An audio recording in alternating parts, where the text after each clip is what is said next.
Woo! All right, all right, all right. Make sure everything's going well for you today, right? Stay strong. Let's get some work done. There's a free PDF of this file in the description. So take a copy of that URL, paste it in there, and download your free handout. And then when you're done with it, come on back and see how you done. All right, here we go. I'm going to do 18 plus negative 21. I like to think of it as money. We all like our money. This is money I have, so I have $18. That's money I owe. So if I give the person $18 that I owe them, do I still have money left, or do I still owe them money? That's really what I'm asking. Yeah, I still owe them money. How much do I owe them? $3 is correct. Very good. All right, this is multiplication. A negative times a negative is a positive, so that's going to be a positive 28. This is division. A positive divided by a negative is negative, and 60 divided by 10 is 6. This is 8 negatives and 19 negatives, so I owe you $8. I owe you 19 more. Do I still owe you money, or am I good? That's right, I still owe you money. How much do I owe you? I owe you $27. That's right. Okay, 15 squared, the base is 15. The exponent is 2. I'm going to go ahead and multiply those together like so, and that gives me a whole lot of 225. Notice right here, what's directly below the exponent is the 2, not the negative. So the negative stays out in front, and then I apply that squared or exponent of 2 to the base of 2. So that's negative, and 2 times 2 is 4. There is no way I'm going to multiply that out 10 times. So I'm going to let my handy-dandy calculator do that work for me. I'm going to open a parenthesis because parentheses matter here. I'm going to do parenthesis negative 2 exponent 10. Make sure you're aware on your calculator the difference between subtraction and the negative, because most calculators, they are different buttons. And this is my exponent key. All right, I'm going to press enter, and I get 1,024. Okay, I'm going to do the order of operations here, and I like to simplify my terms. So it's important you know how to separate terms.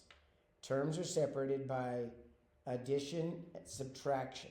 In expressions, they're separated by addition and subtraction. So this is a term. Multiplication does not separate terms. This is a term because I hit the subtraction. And this is a term because I hit the addition. Division does not separate terms. Now I simplify within each term. Negative times a positive is a negative. Minus minus makes that beautiful little plus we like so much. Plus 28 divided by 4 is 7. Now we're going to add them up. Negative 20 plus 15 is negative 5. And negative 5 plus 7, well, that's 2. That's done. When I get to this problem right here, I got this grouping symbol. This fraction bar, which means division, is a grouping symbol. So I like to simplify my numerator. That's a fancy way of saying the top. And my denominator, that's a fancy way of saying the bottom. Notice we have that plus, so that's another term. Believe it or not, this is a one term and this is one term, because that big fraction bar does not separate anything within that term. All right, that takes precedence. So I'm going to simplify the top. Negative 8 times 6. Negative times a positive is negative 48. That's plus 12 divided by 4 is 3. On the bottom, 9 minus 18 is negative 9. Now I'm not going to deal with this yet. I'm just going to keep simplifying this down. This is going to give me negative 45 when I combine the negative 48 and positive 3. And this is going to stay negative 9. Negative divided by a negative is a positive 5. Plus, we did 15 squared way up there in number 5. So we know that's 225. I add those up. It's 230. Right there. Okay, now we're looking at a exponential expression. The base and exponent. So my base is p. And I'm raising it to the power of 5, so that's my exponent. To expand it means that I apply the exponent. An exponent means repeated multiplication. So I'm going to multiply that base times itself 5 times. That's done. Good job. I got 1, 2, 3, 4, 5, 6 w's. So to write in exponential form, I write it as the common base, and then I find out how many times I'm multiplying that w to itself. And I'm multiplying w by itself 6 times. So I can write that as a shortcut method of w to the 6th power. Okay, good job. Let's keep going. I'm going to go ahead and go to the back of this now. Here's number 12. It looks like we're going to do some combining like terms. Okay, so like terms have the same category. When you combine them, you just combine the coefficients or the number part in front. Those are like terms because they're x's. These are like terms because they're y's. And these are like terms because they're constants. All right, so I like to highlight my like terms. It keeps me organized. 3x plus 1x. Notice how there's no number in front of that x. That means it's a 1. The category is x. Now I just want to count them up. So I do 3 plus 1. That's 4. What do I have 4 of? I have 4 x's. Now I'm going to count these up. Negative 5 plus 6 is plus 1. Plus 1 what? Y. And then negative 4 minus 11. Remember, you owe me $4. You owe me 11 more. Now you owe me 15. Alphabetical order takes precedence. So x comes before y in the alphabet. So that is my final answer. Constant term always goes last. All right, here's some h's right here. That's that category. H squared is not like h because the exponents are different. And here's some h's over here. Notice how when I highlight, I always highlight the operation in front. It's a great habit. Now I'm going to do my h squareds. H squareds. Whoa, more h squareds right there. And then I have me some constants. Constants are going to be plus 16 and negative 12. First, I'm going to add up all my h's. 8 plus 10, that's a whole lot of 18. Negative 3 plus 8 is 5. 5 minus 5 is 0. That's weird. 16 minus 12 is 4. Now this right here is 0 times h squared. And 0 times anything is just 0. So it just goes away. I'm done. All right, let's take a look at number 14. Okay, we have like terms again.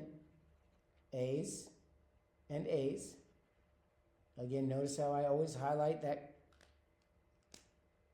operation in front. This is B's now. I got my 6 B's there. There are no other B's. And then I got me some B squareds. There's B squareds. There's B squareds. And the last thing I got me is I got me some constants. And notice they're right there. Okay, let's keep going now. I'm going to combine all my A's. 2 plus 3 is 5. Category is A. B's, there are no other B's. Constants, negative 11 plus 14. Notice I have more positives than negatives. How many more? 3 more. Negative 1 minus 9 is negative 10. So 1 negative and 9 negatives is 10 negatives. And that category is B squared. My bad. All right, now we got to put it in proper order. Alphabetical order takes precedence. So I'm going to do 5A. Now notice we have 2 terms with B. The highest exponent takes precedence here. So minus 10B squared. Now I can throw that 6B on the board. And the constant always goes last. This is one of my favorite properties. It's called distribution. Negative 12 times 1p is negative 12p. Negative 12 times negative 1 is a positive 12. P term is not like constant term. So I'm done. Make sure you put the variable term first and then the constant. All right, let's do a little distribution here. I'm going to go 9 times 3. It's 27x. 9 times 4. That's 36. Parentheses end, so distribution ends. I'm going to write the rest. All right, let's combine some like termies. This term is like this term. And this term is like this term. So 27 plus 1 is 28. and that category is X. 36 plus 18 is a whole lot of 54. Boom, that's done. Okay, this one's a little tricky. When you get to this one right here, you're distributing that -1 through. The -4 just comes downtown, and it's -1 times 13a, -1 times -4, and then we're going to keep writing it. Notice what happens to these constant terms. That -4 plus 4, that goes to 0, so they just cancel out. -13 plus 18, there's more positives than negative. There's 5 more, and the category is A. That's the only term that's left, so that's done. This is called a variable expression. There's variables and no equal symbol. So no equal symbol is what makes it an expression, and because there's variables in it, it's a variable expression. That's also a variable expression. That's a variable expression. That's a variable expression. All right? This is a numerical expression. Numerical expression. All right, let's keep going. So this, when they say evaluate, that means they want you to substitute in and then do the order of operations. So everywhere you see a P, you're going to replace it with 3. Notice how I use parentheses, and PS means P times S, minus 3 plus -7 squared. Notice how I use parentheses all the way through that. 3 times -7 minus 3 plus -7 times -7, because it's in parentheses, is a positive 49. This is -24 plus 49. That gives me a whole lot of 25. Ooh, let's go. The coefficient is the count. That's how many you have. So how many xy's do I have? Well, I have -13 of them. So it's the coefficient is the number in front. The coefficient here is 5. Coefficient here is 28. Coefficient here is 18. All right, is 6 plus 12 the same as 12 plus 6? So 12 plus 6 is 18. 6 plus 12 is 18. So absolutely it is. That's the commutative property for addition. So yes, it is. When you multiply 2 positive numbers and a negative number together, is the result negative, positive, or either? So when you multiply 2 positives and a negative,